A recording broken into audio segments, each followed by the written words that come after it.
Au premier millénaire avant Jésus-Christ, une grande civilisation dominait toute l'Europe. Elle s'étendait des îles britanniques au haut plateau d'Anatolie. Nous l'appelons aujourd'hui la civilisation celtique. Le mot celte s'applique à une multitude de phénomènes qui se produisent sur un immense territoire. Nous ignorons le nom de la plupart de leurs chefs. Les Celtes n'étaient pas un peuple, mais une coalition de tribus qui se regroupaient uniquement en cas de danger. Ils vivaient dans toute l'Europe. Ce sont nos ancêtres, même si nous ignorons presque tout d'eux.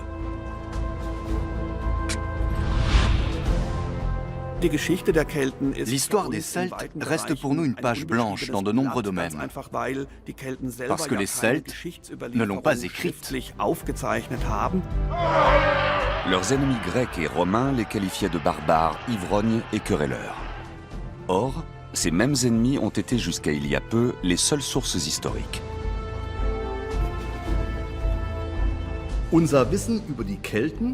Notre connaissance des Celtes provient d'une part de traces écrites et d'autre part de vestiges matériels.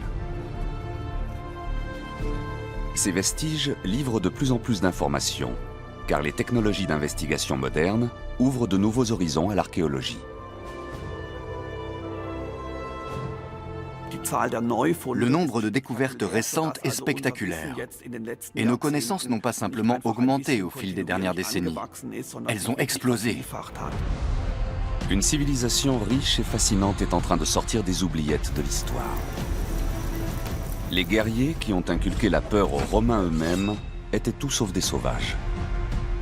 Leurs bijoux et leurs ustensiles illustrent le savoir-faire de leurs artisans et de leurs commerçants. Ils nous révèlent la véritable histoire des Celtes.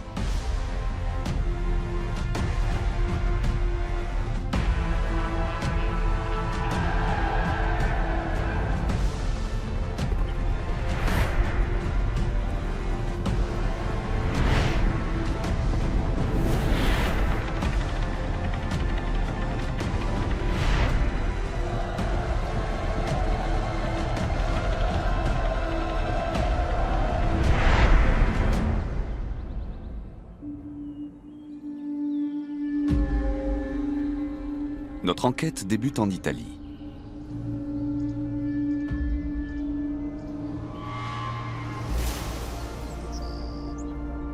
Le Val Camonica s'étend sur 70 km dans le nord-est de la Lombardie. Il est situé au bout d'une route de commerce très ancienne conduisant à travers les Alpes.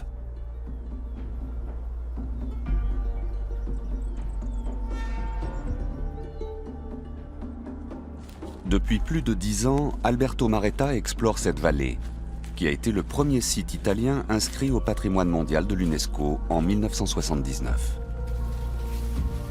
Le Val recèle un trésor d'une valeur inestimable.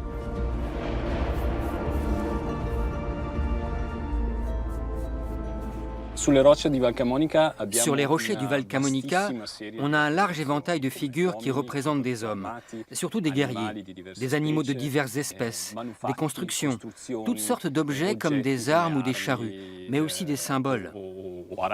Tout cela correspond à l'imaginaire des populations qui ont vécu dans cette vallée pendant des milliers d'années.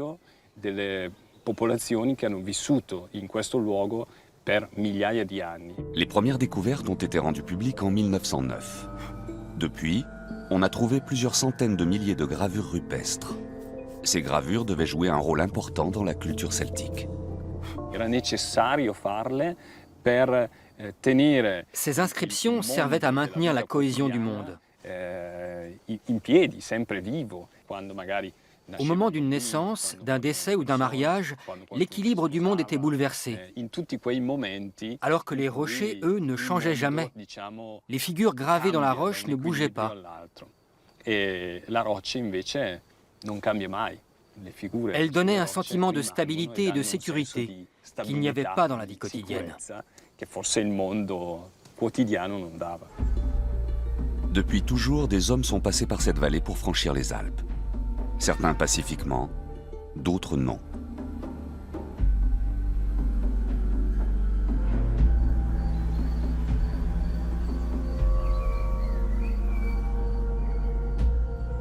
Les populations locales ont inscrit ces rencontres dans la roche. Ces glyphes exceptionnels ont été tracés il y a 12 000 ans. Ils pourraient être les toutes premières représentations de guerriers celtes. Pendant longtemps, les Alpes ont constitué une barrière naturelle entre les peuples du nord de l'Europe et ceux de la péninsule italienne. Il y avait des échanges de marchandises, mais peu de rencontres entre eux. Cela a changé au 5e siècle avant Jésus-Christ, lorsque des grandes coalitions celtiques ont traversé les Alpes.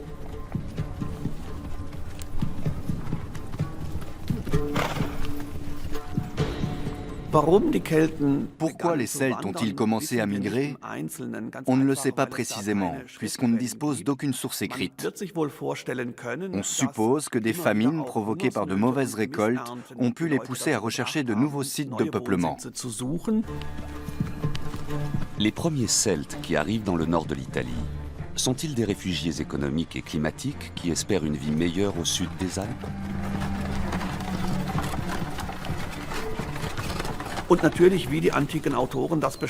Les attraits du mode de vie méditerranéen ont certainement séduit nombre de Celtes, comme le rapportent les anciens.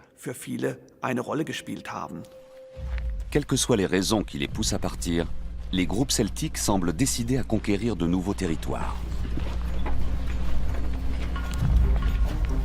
Vers 390 avant Jésus-Christ, une grande armée celtique descend vers le sud. Elle est commandée par un homme appelé Brennus. C'est en tout cas ce que rapporte l'historien romain Tite-Live 3 siècles plus tard. Naturellement, on ne peut pas accorder trop de crédit à Tite-Live concernant la première période de l'Antiquité romaine. Néanmoins, il reste la principale source d'informations sur cette période, car le livre d'histoire qu'il a rédigé est le seul qui nous soit parvenu. En 387 avant notre ère, les Celtes occupent la cité étrusque de Clusium. De nos jours, à Chiusi, en Toscane, il n'y a plus aucune trace du conflit qui s'est noué là dans l'Antiquité et qui a changé la face du monde.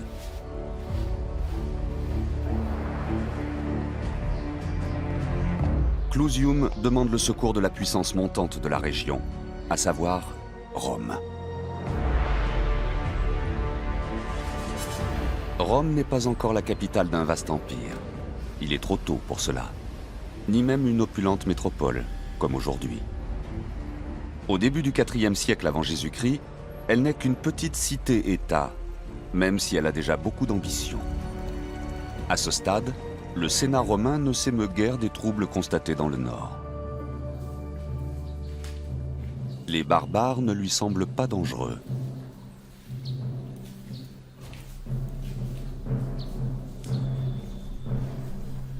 Il dépêche néanmoins une délégation sur place.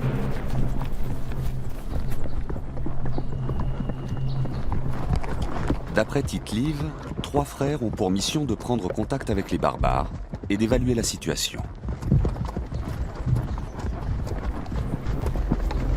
C'est ainsi que l'une des toutes premières rencontres diplomatiques entre les Celtes et les Romains a lieu aux portes de Clusium.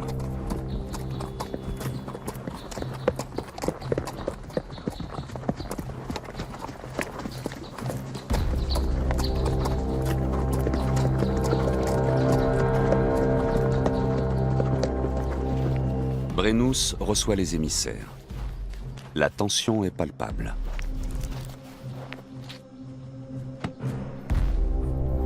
Quid iam Roma? Co ibimus? Quid voltis a nobis? Et la rencontre ne se déroule pas comme prévu.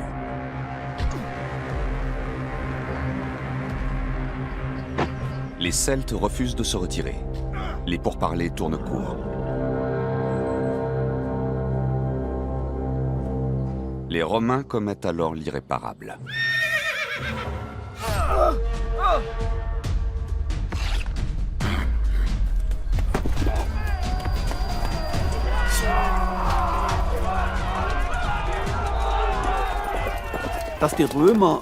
Les Romains ont assassiné un Celte au cours d'une mission diplomatique délicate. C'est une faute grave, même à leurs yeux. Mais Brennus est un homme sage, et il retient ses guerriers. D'après Tite-Live, les Celtes font preuve ce jour-là de plus de discernement que les Romains prétendument civilisés. Le fond du problème était que le Sénat n'avait pas déclaré la guerre en bonne et due forme aux Celtes. C'était un sacrilège, une violation du droit qui ne pouvait que mener à la catastrophe. Rome ignore encore le forfait commis par ses émissaires. Elle se croit en sécurité. Or, les Celtes préparent leur vengeance. Toute leur colère se concentre sur la ville, qu'on dira plus tard éternelle.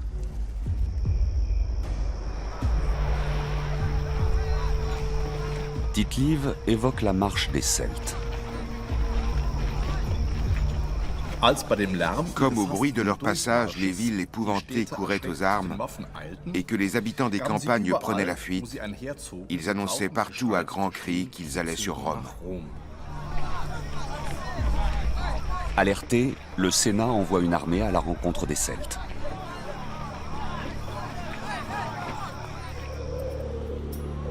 Ils doivent être arrêtés au nord de Rome. C'est dans ce champ, le 18 juillet 387 avant notre ère, qu'aura lieu la bataille de l'Alia, le premier grand affrontement armé entre les Celtes et les Romains.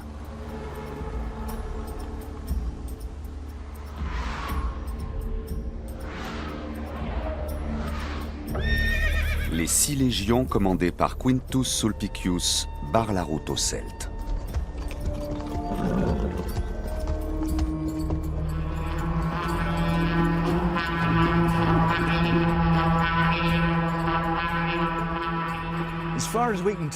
Il semble que c'est dans ce champ, au bord de l'autoroute, à 18 km environ au nord de Rome, qu'a eu lieu la bataille de l'Alia. On le déduit des sources écrites, selon lesquelles la bataille a eu lieu dans une plaine, au confluent du Tibre, qui passe là-bas, et de l'Alia, qui passait ici autrefois, pile à la jonction dans une plaine avec une éminence à l'arrière.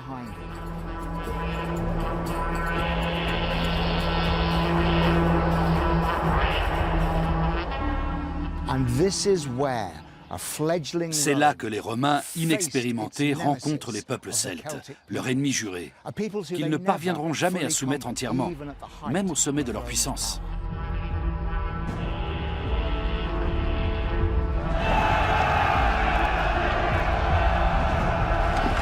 Tite-Live n'indique pas le nombre des guerriers celtes. Mais bien plus que leur nombre, c'est leur science militaire et leurs armes qui surprennent les Romains. Mais quelles sont ces armes si redoutables? La réponse se trouve à plus de 1000 km de Rome, à Buchère, près de Troie. Une grande zone industrielle était prévue à cet endroit. Mais les archéologues ont découvert nombre d'ossements humains.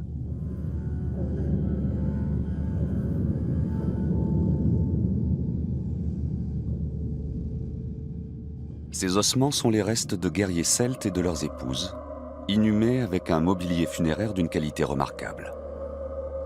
Ces tombes apportent un éclairage précieux sur une période méconnue de l'histoire.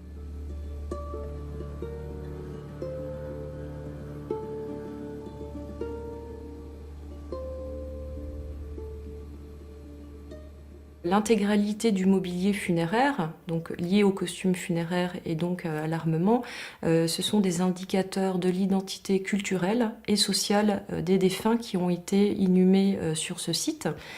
Donc ça peut être également En fait, le costume funéraire est une carte visuelle, une carte d'identité visuelle des individus inhumés. Les Celtes enterrés à Buchère appartenaient à l'aristocratie et vivaient vers l'an 300 avant Jésus-Christ. Des détails comme la fermeture de ce collier montrent l'habileté de leurs artisans.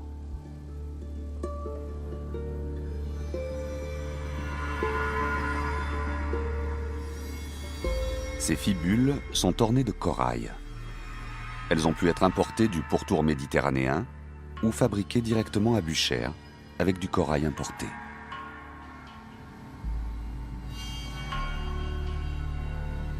Mais le plus impressionnant pour les archéologues est l'armement. Ces 2 épées et leurs fourreaux sont richement décorés. Alors il est probable que ces épées aient été utilisées dans le cadre de batailles, puisque ces objets sont techniquement très élaborés et sont de ce fait fonctionnels.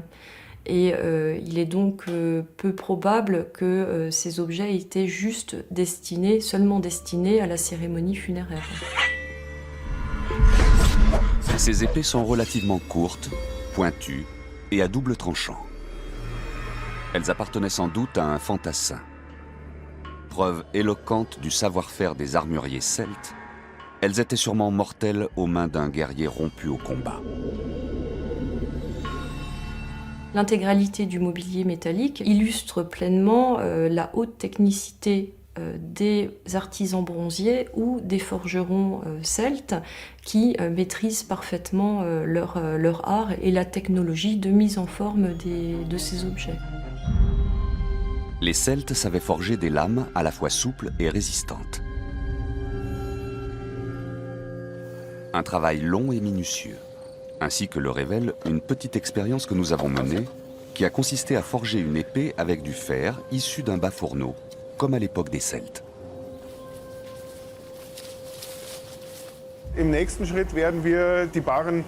Ensuite, on coupe les barres, on les plie, on les soude, on les travaille au marteau et on recommence autant de fois que nécessaire, jusqu'à ce qu'on obtienne un matériau assez résistant pour forger une épée.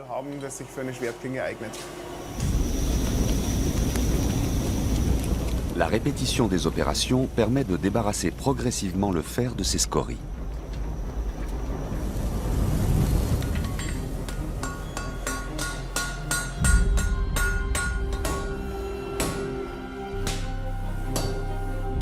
Le métal est à chaque fois un peu plus pur et plus solide.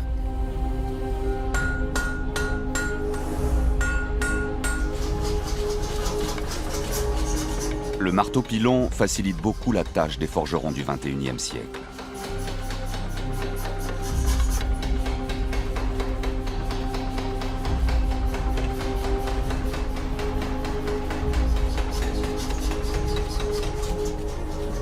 Il permet de fabriquer une épée de démonstration en 8 à 10 heures. Une belle épée polie et finement ciselée demande bien plus de temps. Ces épées de fer ont fait la réputation des guerriers celtes. Elles ont assis leur suprématie en Europe pendant des siècles.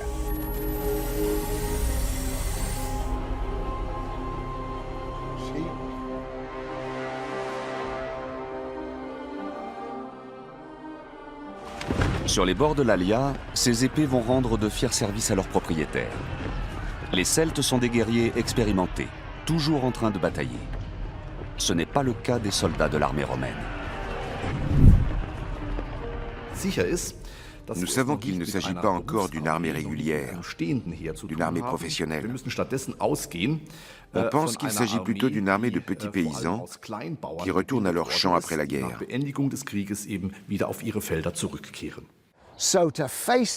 Les Romains affrontent les Celtes et leur bravade, leurs troupes tourbillonnantes de cavaliers et leur style de combat très fluide.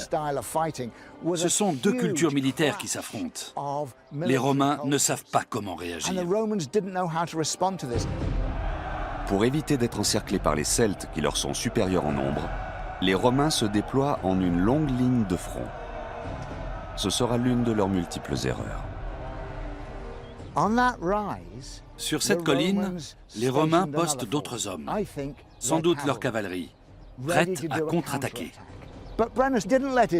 Mais Brennus ne laisse pas ses hommes foncer tête baissée sur la phalange romaine, ce qu'ils feraient s'ils étaient désorganisés et indisciplinés. Brennus leur ordonne de gravir la colline, et la grande charge des Celtes repousse violemment les Romains.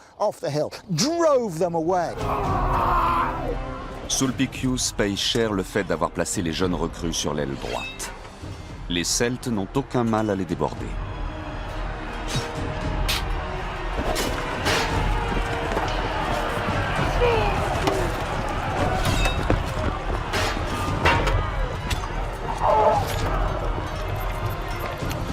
Ces Celtes, qu'on dit sauvages, se jettent avec ardeur dans le combat et sèment la panique chez les Romains. Ils mettent en déroute Sulpicius et son armée. Il y avait le Tibre et l'Allia, mais il y avait aussi des marécages. Les soldats en armure étaient pris de panique. Ils fuyaient le champ de bataille et ils ont dû se noyer ou mourir d'une mort affreuse dans ces marais. La plupart des légionnaires de Sulpicius trouvent la mort en fuyant. Quelques-uns atteignent l'autre rive, se retirent jusqu'à la ville voisine de Véies, puis de là à Rome.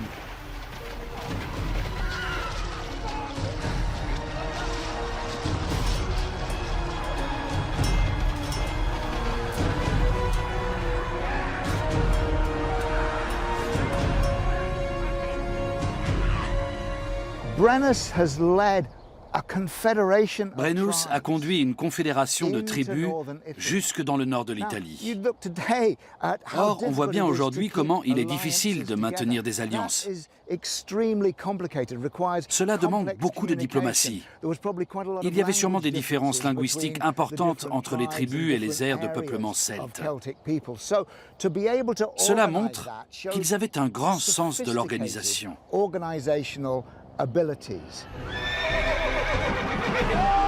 On ne peut pas en dire autant des Romains de l'époque, alors que les Celtes, eux, ont déjà une longue expérience en la matière.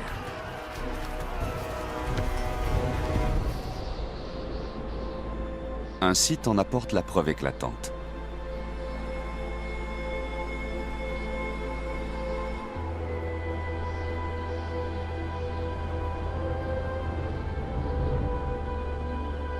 Le village de Hallstatt se trouve dans les Préalpes autrichiennes au centre de l'Europe.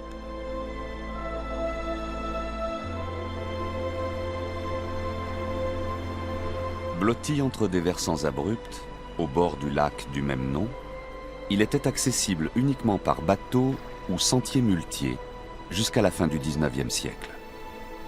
Pourtant, il est habité depuis des milliers d'années.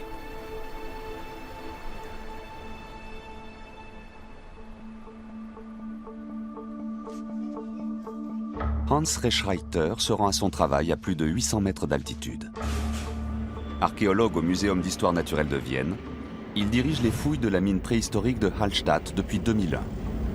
Il s'intéresse aux populations qui ont exploité cette mine de sel il y a plus de 7000 ans.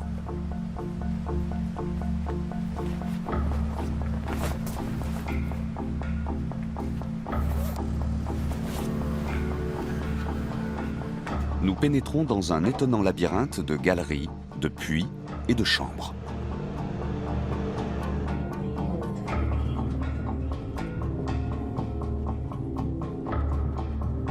Les Celtes ont creusé des kilomètres de galeries pour extraire le sel. Des puits bien étayés et aux dimensions généreuses relient les différentes chambres d'extraction et les différents niveaux.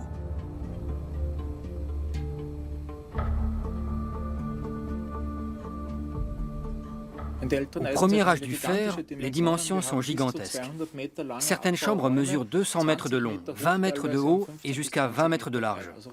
On pourrait y loger un immeuble de 8 étages.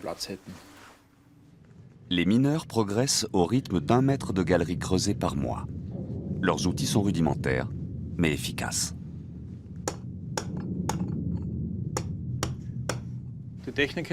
La technique est très simple à l'âge du fer. On travaille avec 2 outils. Une personne tient le pic et une autre tape dessus avec la masse. C'est comme ça qu'on creuse ces rainures en forme de cœur. Ensuite, on fait sauter tout le bloc de sel. Ces plaques de sel en forme de cœur étaient probablement la marque de fabrique de Hallstatt. On pense qu'elles se vendaient sur les marchés à proximité des Alpes orientales. Les gens savaient, en voyant leur forme, qu'elles venaient de Hallstatt. Il y a probablement une autre raison technique cette fois. Il devait y avoir un moyen facile de détacher de la paroi ou du plafond ces grands blocs de sel qui pouvaient mesurer 1,50 m. Une plaque de sel de 15 cm d'épaisseur pesait sûrement bien plus de 120 kg. La mine fournit des indications sur les méthodes de travail des mineurs, mais aussi sur les mineurs eux-mêmes. Le sel permet de conserver les matières organiques par déshydratation.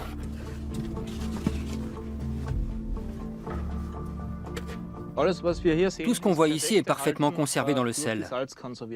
Voici par exemple des excréments humains déposés il y a plus de 2500 ans. On voit des cosses de haricots, des graines de mil et des enveloppes d'orge. Ces excréments sont si bien conservés qu'ils recommencent à sentir mauvais dès qu'on les humidifie. La mine a connu son apogée entre le 9e et le 5e siècle avant Jésus-Christ. Les mineurs étaient loin d'être pauvres.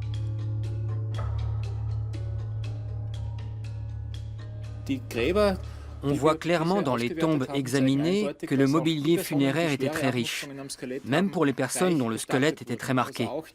Autrement dit, même les mineurs profitaient de la prospérité apportée par le sel. Ces tombes se trouvent à mi-chemin entre le lac et la mine. Certaines ont été mises au jour dès le 19e siècle. Ce champ funéraire présente plusieurs caractéristiques. D'abord son emplacement. C'est le site le plus encaissé qu'on connaisse à ce jour en Europe. Ensuite, le mobilier funéraire est très particulier. Il y a quelques milliers de personnes inhumées ici. Les mineurs, leurs femmes et leurs enfants. D'après des estimations, le champ pourrait contenir 6000 dépouilles. Ces vestiges humains nous renseignent sur la vie des mineurs et l'organisation du travail.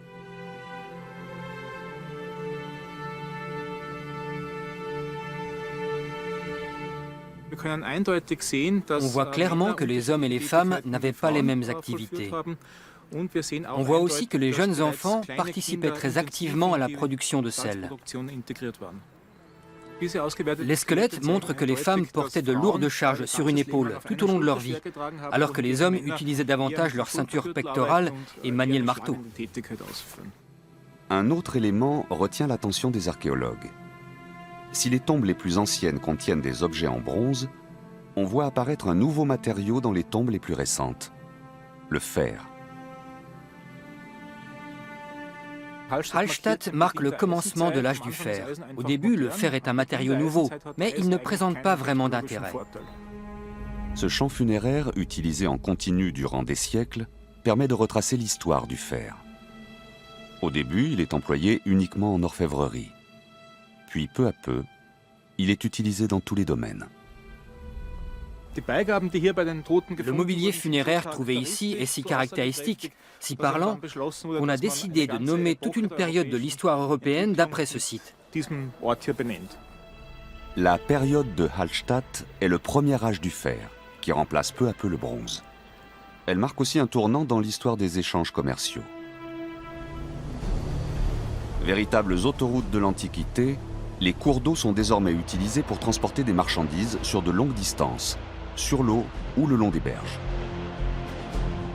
Le fer permet la conquête de nouveaux territoires. Les Celtes disposent d'un réseau de voies de communication exceptionnel. Certaines de nos routes suivent encore le tracé de leurs voies. De nombreuses sources attestent en particulier d'une circulation de marchandises importante entre les deux rives de la Manche, avec des comptoirs implantés tout le long des côtes. Le cuivre et l'étain des îles britanniques s'échangent contre des marchandises venues des quatre coins de l'Europe. Une nouvelle aristocratie apparaît en Europe centrale. Elle bâtit ce que les archéologues appellent des résidences princières. Ces résidences offrent une protection aux artisans et aux commerçants qui s'établissent alentour. L'une de ces résidences a été mise au jour sur Lipf, dans le Bade-Württemberg, en Allemagne. Les résidences princières sont des places fortes, élevées sur des sites stratégiques. Elles ont la main mise sur les échanges commerciaux avec les contrées lointaines. Ce sont les premiers centres urbains celtes. Elles jouent un rôle déterminant. On le voit particulièrement bien à la Heuneburg, une résidence construite en surplomb du Danube, à 150 km de Lipf. Les premières traces de peuplement remontent au 2e millénaire avant l'ère chrétienne. Mais le site connaît son apogée à la période de Hallstatt. Un visiteur venu d'une autre région du monde celte, où n'existait pas ce genre de résidence, devait être très impressionné. Un peu comme lorsqu'un campagnard d'aujourd'hui découvre les gratte-ciels de Francfort ou de New York. Cette architecture traduisait la puissance. C'était nouveau pour les paysans qui menaient une vie très simple dans les villages et sûrement très impressionnant. C'était d'ailleurs le but recherché. Ces fortifications sont uniques au nord des Alpes. Elles ont été construites sur le modèle méditerranéen et témoignent des bonnes relations qu'entretenaient les Celtes avec le monde méditerranéen.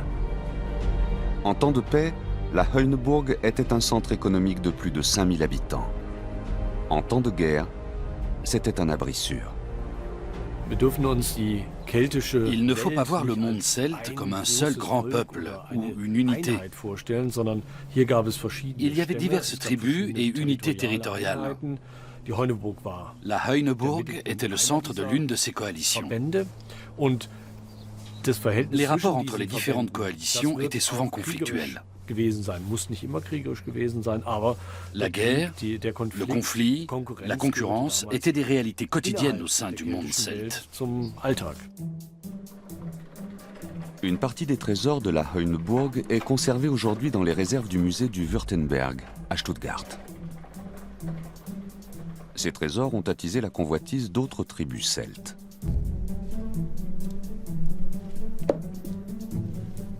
Ambre de la Baltique, coraux de Méditerranée, céramique grecque.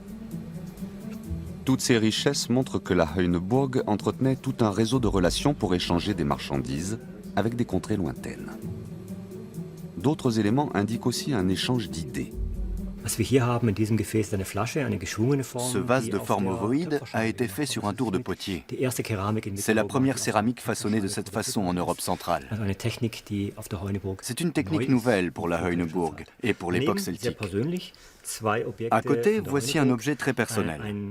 Un fragment de petit miroir rond qui était un objet de toilette, d'hygiène et de savoir-vivre. On a aussi retrouvé des os de porc et on a procédé récemment à une analyse isotopique de ces os pour connaître le lieu d'élevage.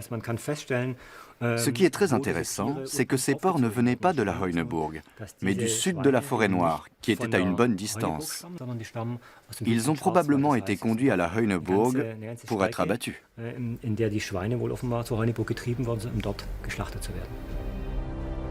Sûr d'elle, l'aristocratie celtique gagne en influence et sa culture se répand le long des routes commerciales d'Europe centrale, entre 800 et 500 avant Jésus-Christ. Mais cette progression pacifique débouche en 387 avant notre ère sur la bataille de l'Allia, qui oppose les Celtes aux Romains.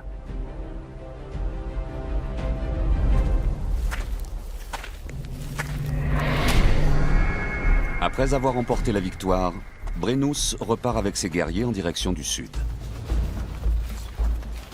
Il parcourt les quelques 16 kilomètres qui le séparent de Rome sans rencontrer de résistance notable.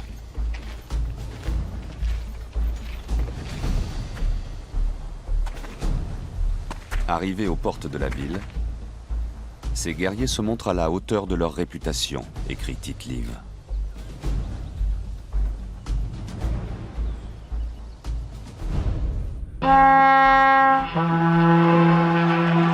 Les hurlements et les chants discordants des troupes barbares qui errent autour des remparts sèment la terreur parmi les Romains.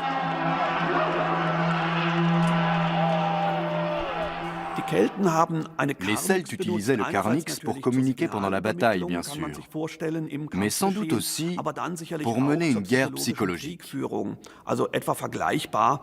On peut le comparer à l'usage de la cornemuse dans la musique militaire écossaise, ou au chapeau chinois de la musique militaire allemande inspirée des marches turques.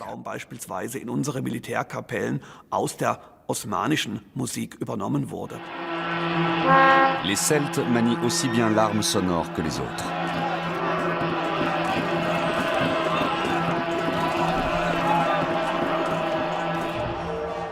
Jusqu'à ce jour, les archéologues n'ont pas retrouvé de carnyx entier. Mais les fragments qu'ils ont mis au jour et les représentations qu'on peut voir sur les monuments celtiques et romains ont permis de reconstituer la trompette de guerre des Celtes.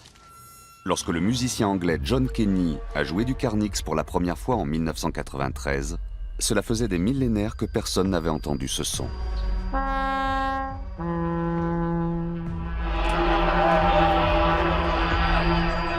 C'est le même principe de production du son qu'une trompette, un trombone, un corps d'harmonie ou un tuba.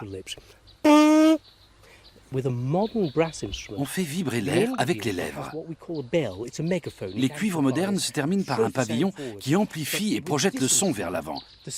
Ici, le son est enfermé dans un crâne de bronze qui fonctionne exactement comme le crâne humain. Nos cordes vocales sont amplifiées par les cavités nasales et la forme de notre crâne. Ça nous permet de produire des sons sans ouvrir la bouche. C'est exactement pareil avec cet instrument. Le son n'est pas projeté vers l'avant, il irradie. C'est très rare dans les instruments de musique. Ce son a dû surprendre les oreilles romaines.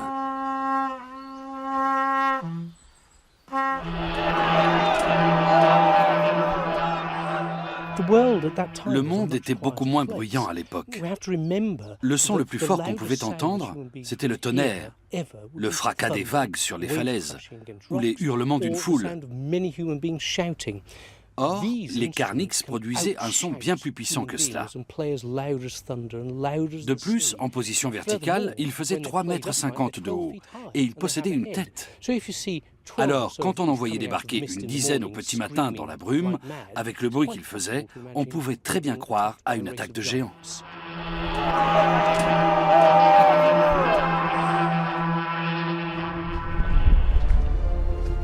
Tous les Romains en âge de se battre se sont retranchés dans la citadelle du Capitole.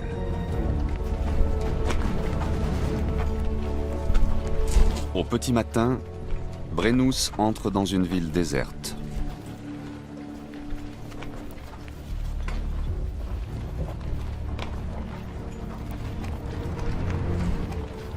Mais il se méfie.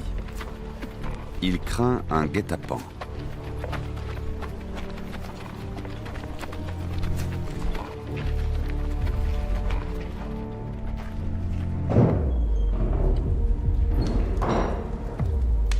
Et il découvre rapidement que si les maisons romaines sont ouvertes, elles ne sont pas vides pour autant.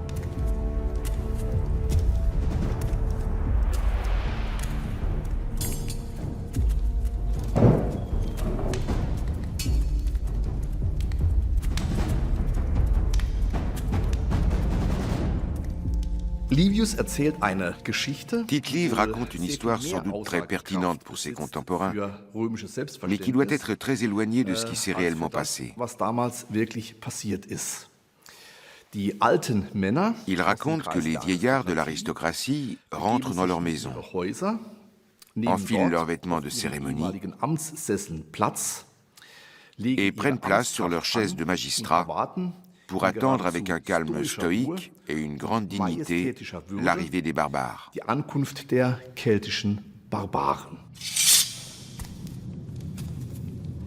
Quelle étrange situation pour les Celtes. Comment cela va-t-il finir ?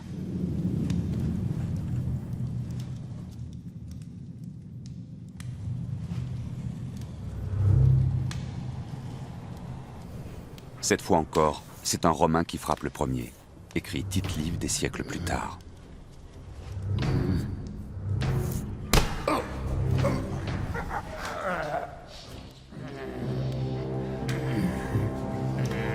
C'est ainsi que commence le carnage.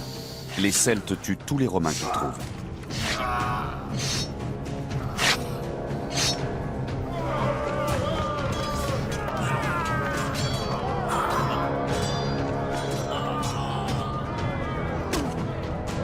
Ils pillent les maisons et les incendient.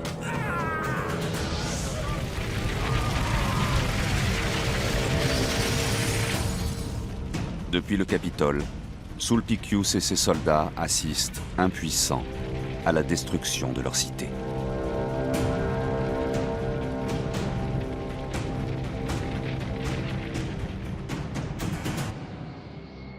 On sait aujourd'hui que les Celtes étaient loin d'être des sauvages. Leur civilisation était très évoluée. Ce champ est situé à 2,5 km au sud-est de la Heuneburg. C'est un champ funéraire celtique connu. Il y a quelques années, des archéologues y ont fait une découverte qui a éclipsé toutes les autres.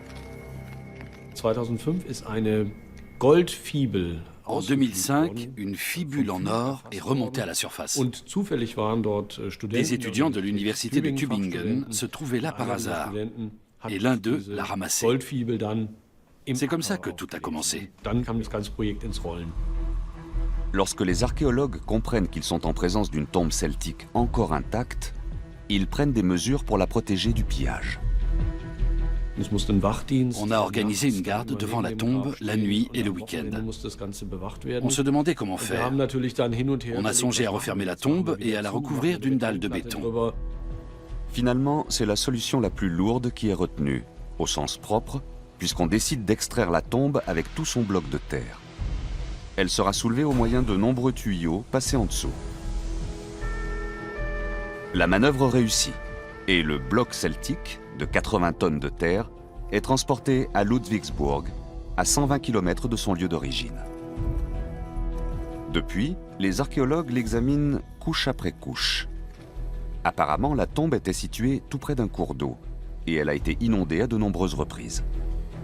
Cela a eu un effet désastreux sur les objets en bronze et en fer. Mais cela a été bénéfique pour la chambre funéraire en bois, enfouie sous le tumulus. L'humidité a en effet permis une excellente conservation des poutres. Ce sont des madriers de chêne et de sapin. Par chance, les cernes sont restées visibles sur certains, ce qui a permis de les dater par la méthode de la dendrochronologie, c'est-à-dire l'étude des cernes d'arbres. Les cernes forment une sorte de code-barre qu'on peut lire pour savoir très précisément à quelle période l'arbre a poussé et quand il a été abattu. Cela a permis d'établir la date d'abattage des sapins et des chênes à l'année près, en l'occurrence 583 avant notre ère. Donc, la tombe date très clairement de 583. C'est un sacré coup de chance. En 2005, les archéologues ont d'abord trouvé la tombe annexe d'une enfant de 2 à 4 ans, inhumée au pied du tumulus. La taille du site funéraire semblait indiquer qu'il refermait la sépulture d'un prince. Mais les archéologues ont eu une surprise en ouvrant la tombe principale. D'après la taille de la chambre funéraire, on ne pensait pas qu'il puisse s'agir de la sépulture d'une femme. Mais le somptueux bijou pectoral en or et les fibules nous ont détrompés très vite. Cette découverte jette une lumière nouvelle sur la tombe de l'enfant. Malheureusement, il ne reste quasiment rien du squelette. En tout cas, pas de quoi procéder à une analyse d'ADN. Le mobilier funéraire n'en est que plus important. Il est conservé dans la chambre forte de l'Office des monuments historiques. La position des tombes indique une relation entre la princesse et l'enfant. Mais les parures en or indiquent un lien encore plus étroit. Les bijoux de l'enfant et ceux de la princesse sont très ressemblants.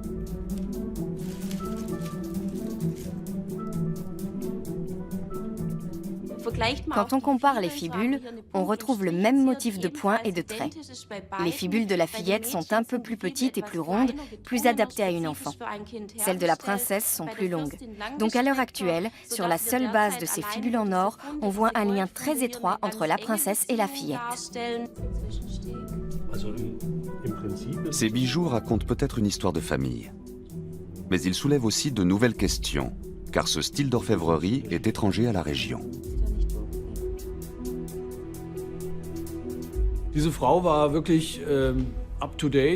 Cette femme était vraiment au top de la mode. Elle portait des fibules comme on en avait à l'époque en Italie. Mais c'était très rare dans notre région. Sa parure en or était d'une grande finesse. C'était l'ouvrage d'un orfèvre formé en Italie ou dans la péninsule ibérique. Donc elle était vraiment à la pointe de la mode. Et elle n'avait rien à envier aux femmes de la noblesse étrusque ou des colonies grecques. Ces joyaux étrangers peuvent aussi signifier que la princesse venait elle-même de l'étranger, que c'était une migrante originaire du Sud. Ces restes sont très dégradés. Ils ont été plâtrés pour empêcher qu'ils se détériorent davantage. Leur analyse isotopique pourrait apporter un début de réponse. Nous absorbons des éléments chimiques avec les aliments que nous ingérons, notamment le strontium, qui se dépose dans l'émail des dents. Les isotopes de cet atome ne sont pas les mêmes dans toutes les zones géographiques. L'analyse isotopique peut donc fournir des indications sur le lieu de naissance et d'habitation d'une personne.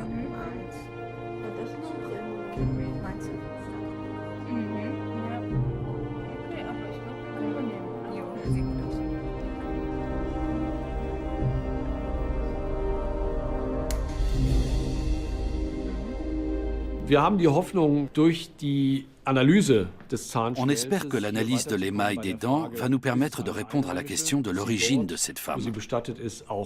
Est-elle née là où elle est enterrée? Y a-t-elle grandi? Ou bien a-t-elle passé une partie de sa vie ailleurs? Les résultats de l'analyse sont clairs. La princesse n'était pas une étrangère. Elle est née dans les environs de la Heuneburg.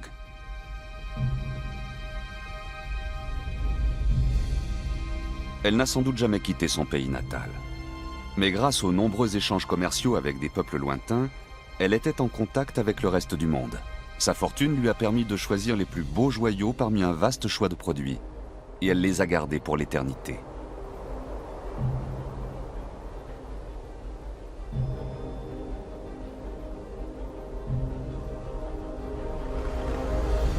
Peu de tumulus ont survécu à des millénaires d'agriculture. On ne sait pas encore avec certitude pourquoi les chefs celtes étaient enterrés sous une montagne de terre et de pierre.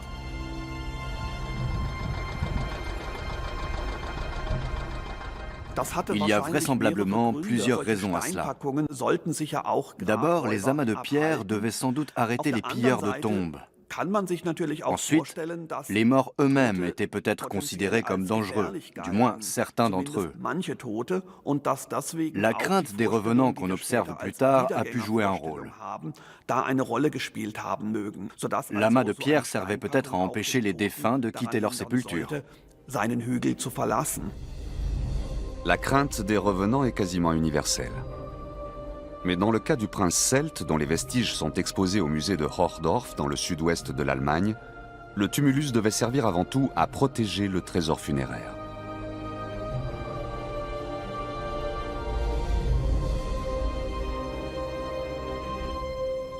La tâche des celtologues n'est pas aisée. Comment reconstituer la vie quotidienne, les arts et la religion des tribus qui ont présidé à la destinée de l'Europe au premier millénaire avant notre ère, alors qu'elles ne nous ont laissé quasiment aucun écrit? Une chose est sûre, les Celtes étaient des peuples fiers et riches.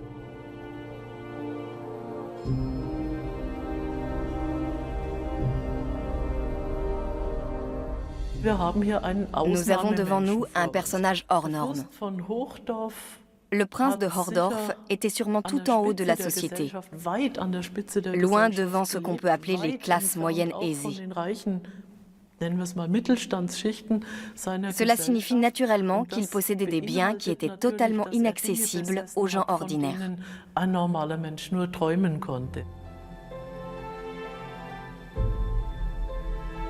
Sa tombe renfermait des bijoux et divers ustensiles. On a aussi trouvé 9 cornes à boire, dont la plus grande a une contenance de 5 litres et demi. Le prince espérait-il participer à un banquet dans l'au-delà? Sans doute, puisqu'on a aussi découvert une barrique de 500 litres remplie autrefois d'hydromel.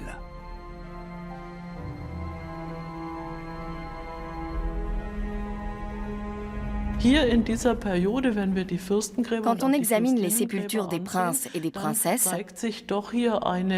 on voit une aristocratie qui, au moment de la mort, montre son goût pour la vie à la cour. Brennus et ses hommes ne mènent certainement pas une vie fastueuse durant le siège de Rome. Ce siège va durer 7 mois, d'après les sources antiques. Mais les deux camps s'épuisent. Les Romains, retranchés au Capitole, commencent à manquer de vivres. Les Celtes, qui sont dans la ville basse, contractent des maladies et souffrent de la chaleur torride, de la faim et de la soif.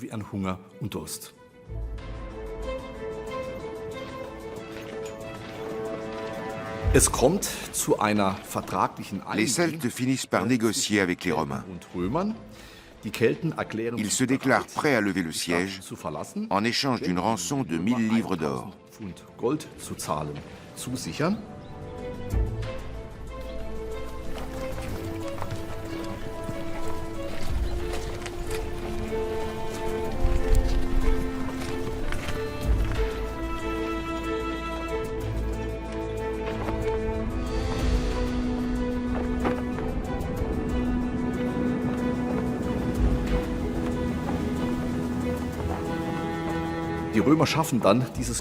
Les Romains apportent l'or. Il est pesé.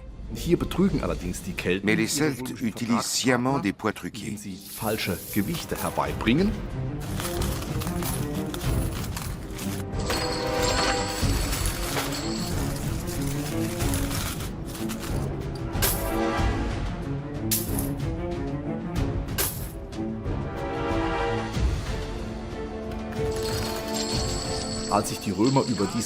Les Romains s'en rendent compte et protestent.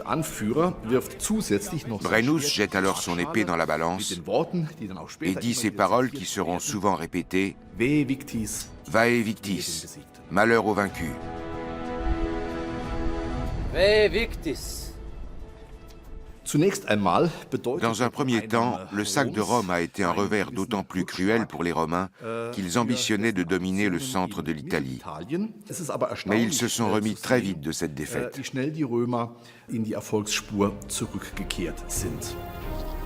L'invasion gauloise, comme on l'appellera plus tard, est bien loin de signifier la fin des Romains. Au contraire, elle marque le début de leur grande conquête. Ils perfectionnent leur art de la guerre, et bientôt les Celtes eux-mêmes ne peuvent plus leur tenir tête. Le plus grand général de Rome finira par conquérir toutes les Gaules. Il s'appelle Jules César.